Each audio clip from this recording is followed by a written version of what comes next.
अस्सलातु वस्सलामु अलैका या सय्यदी या रसूल अल्लाह, अस्सलातु वस्सलामु अलैका या सय्यदी या ख़ातमन नबिय्यीन। एक भाई सवाल पूछ रहे हैं कि सुन्नत मुअक्किदा और सुन्नत गैर मुअक्किदा में फ़र्क क्या है। दूसरा सवाल पूछते हैं कि सुन्नत मुअक्किदा और सुन्नत गैर मुअक्किदा पढ़ने का तरीका क्या है। नाज़रीन व सामिईन, सुन्नत मुअक्किदा और सुन्नत गैर मुअक्किदा में फ़र्क ये है कि सुन्नत मुअक्किदा ये वो सुन्नतें हैं जिनको मेरे और आपके आका नबी पाक साहिबुल औलाक सल्लल्लाहु अलैहि वसल्लम ने हमेशा पढ़ा है। तिरमिज़ी शरीफ की हदीस पाक है 415 नंबर। उम्मुल मुमिनीन उम्मे हबीबा रज़ियल्लाहु ताला अन्हा रिवायत फरमाती हैं कि करीम आका सल्लल्लाहु अलैहि वसल्लम ने फरमाया, जो शख्स रात और दिन में 12 रकातें पढ़ेगा उसके लिए जन्नत में घर बना दिया जाएगा। और वो 12 रकातें ये हैं, 4 ज़ोहर से पहले, 2 ज़ोहर के बाद, 2 मगरिब के बाद, 2 इशा के बाद और 2 फजर से पहले, ये 12 रकातें हैं। और सुन्नत गैर मुअक्किदा ये वो सुन्नतें हैं जिनको नबी पाक साहिबुल औलाक सल्लल्लाहु अलैहि वसल्लम ने हमेशा नहीं पढ़ा है, कभी कभार छोड़ा भी है। हज़रत अब्दुल्ला इब्न उमर रज़ियल्लाहु ताला अन्हु रिवायत फरमाते हैं, अबू दाऊद शरीफ की हदीस पाक है 1271 नंबर हदीस पाक कि नबी पाक साहिबुल औलाक सल्लल्लाहु अलैहि वसल्लम ने फरमाया, जो शख्स असर से पहले 4 रकते पढ़ता है अल्लाह रब्बुल इज़्ज़त उस पर रहम व करम की बारिश अता फरमा देता है। अब ये हदीस पाक इससे ये साबित हो रहा है कि असर की पहले की 4 सुनतें और इशा से पहले की 4 सुनतें ये गैर मुअक्किदा हैं। जो शख्स इनको पढ़ेगा अल्लाह रब्बुल इज़्ज़त उस पर खुसूसी रहम व करम अता फरमाएगा।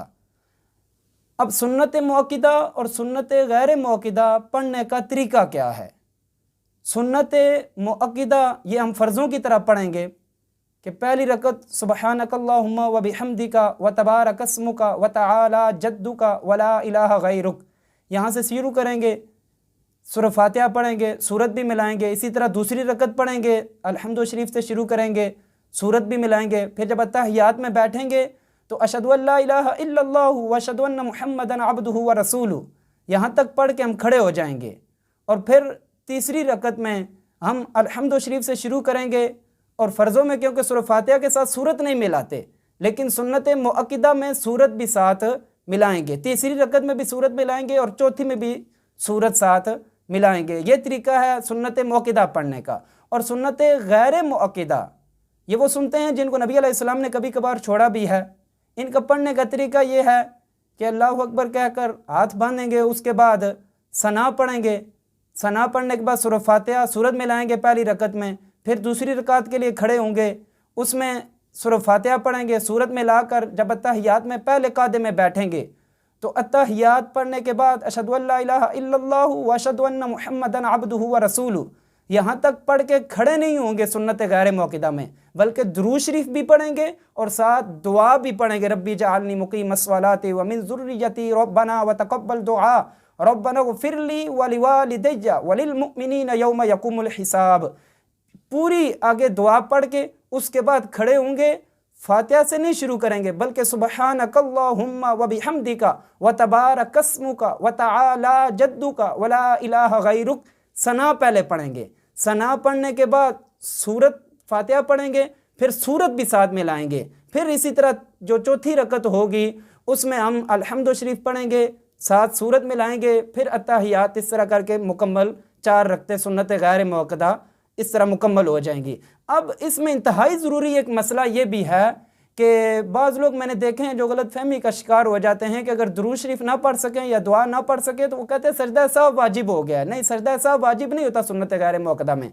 दुरूद शरीफ अगर रब्बी जालनी भूल भी गए हैं तो कोई बात नहीं, खड़े हो गए हैं तो सजदा साहब वाजिब नहीं होगा। इसी तरह अगर सना पढ़नी तीसरी रकत में सुन्नत गैर मुअक्किदा में अगर भूल गए हैं तो कोई ऐसी बात नहीं है, सजदा साहब नहीं वाजिब होगा।